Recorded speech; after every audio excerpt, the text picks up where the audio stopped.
What's up, YouTube? This is Too Raw for TV. All right, so I had a subscriber ask me my thoughts about Michael Jordan, the NBA renaming the MVP award after Michael Jordan.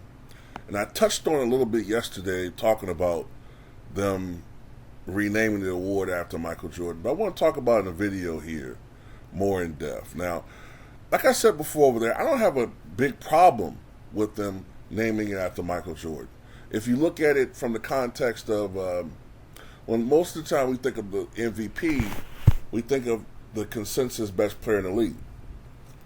And the majority opinion is that Michael Jordan is the greatest player of all time still. All right? 70 to 80% of the populace apparently still believe that he's the greatest player to ever play basketball. There, of course, is a sizable minority that doesn't agree with it, a very loud minority, and there are some who still question it, like myself. But, you know, I don't have a big problem with it. I mean, look, he won his first MVP when he was 25. He won his last when he was 35. So it's 1987 to 1998. So it's 10 or 11 years, depending on how you look at it. 5, meaning that on average during that time period, he won the MVP every other year. That's a remarkable period of dominance.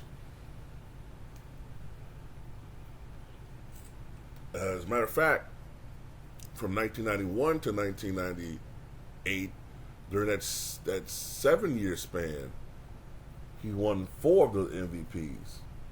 So that's more than one every 2 years. That's a remarkable period of dominance.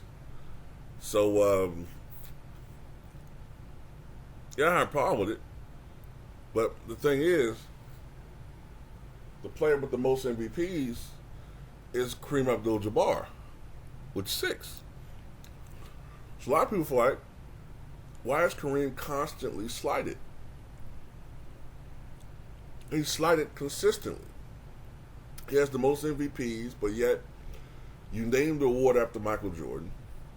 You had ESPN, which I thought was the most egregious slight on Kareem Abdul-Jabbar you could ever imagine. When they named Michael Jordan the greatest collegiate player of all time, absolute malarkey. Bullshit. Michael Jordan was a really good college player. He was not the great. That was never, ever stated before. The consensus greatest collegiate player of all time has always been Kareem Abdul-Jabbar, followed closely by players like maybe Bill Walton, Elvin Hayes, Oscar Robertson, players like that.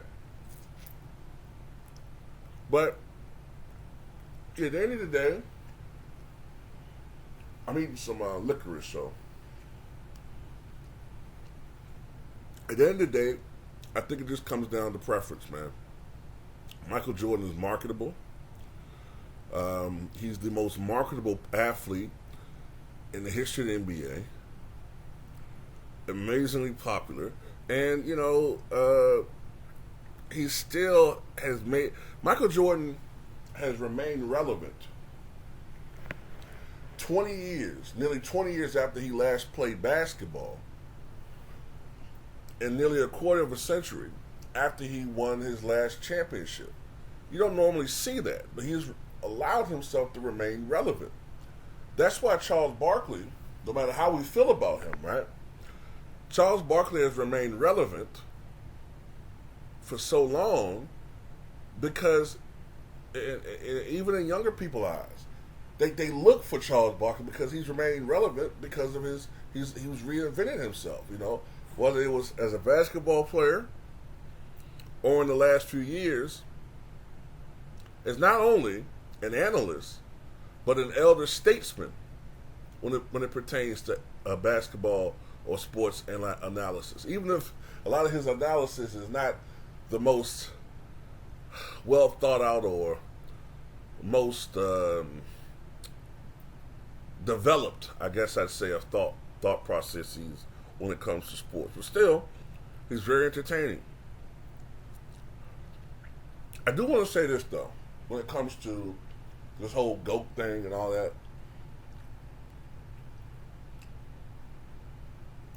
A lot of this stuff,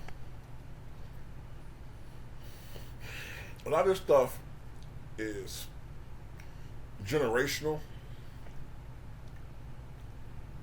At the end of the day, it's subjective. It's our opinions. When I was growing up in the 80s, the greatest boxer of all time, right? Was Sugar Ray Robinson. That's all I heard growing up. Sugar Ray Robinson. Sugar Ray Robinson. There was still enough old heads in sports. And I don't say that as a pejorative, I mean that as respectful. There were enough old heads in sports that would still tell you about the greatness of Joe Louis. Now, you never hear anything about them. Because the people that watched him are deceased.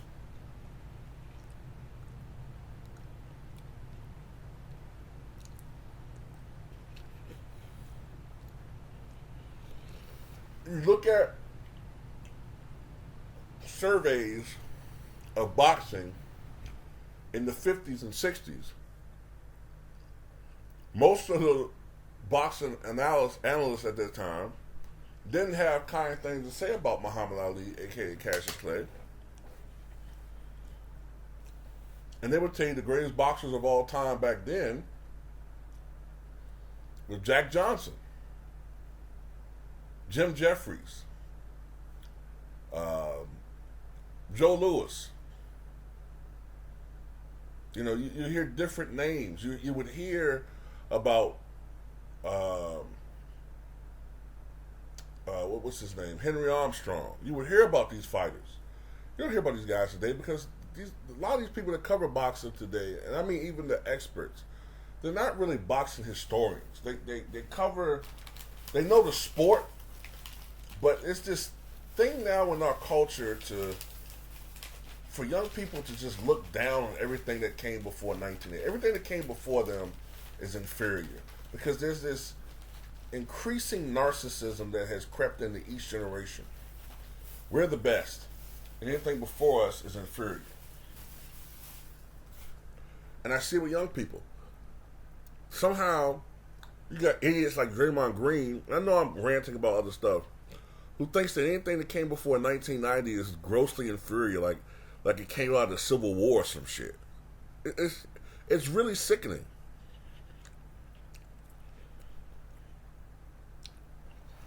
But getting back on subject, there are other contenders for this award.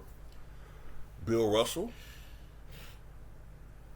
He won 5 MVPs. Wilt Chamberlain. Who I believe is the GOAT. And I don't like how he's fallen out of the argument for GOAT. You know, to the point where you now have people who don't even have Wilt Chamberlain in their top 10. I'm amazed at some of the narratives and storylines that surround Wilt Chamberlain. Now, people are entitled to their opinion, but my God. When you think that Shaq is more dominant than Wilt, then I'm at a loss. I really am. But anyway, that's just how I feel, man. I mean, I think you definitely have an argument, and I can see why Kareem Abdul-Jabbar fans feel slighted because none of the awards are named after him. And if I'm Kareem, I'm feeling a certain type of way right now myself. Like I'm being marginalized historically. Somehow, LeBron fans want you to believe that when LeBron passes Kareem in scoring, that makes him the GOAT. But nobody considers Kareem the GOAT right now as the all-time leading scorer. They take away his college legacy, which is his greatest legacy.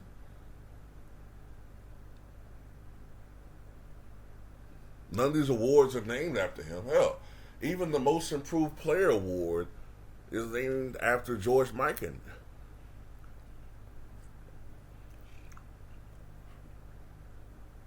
So I don't know, man. But you tell me what you guys think. Tell me what you guys think.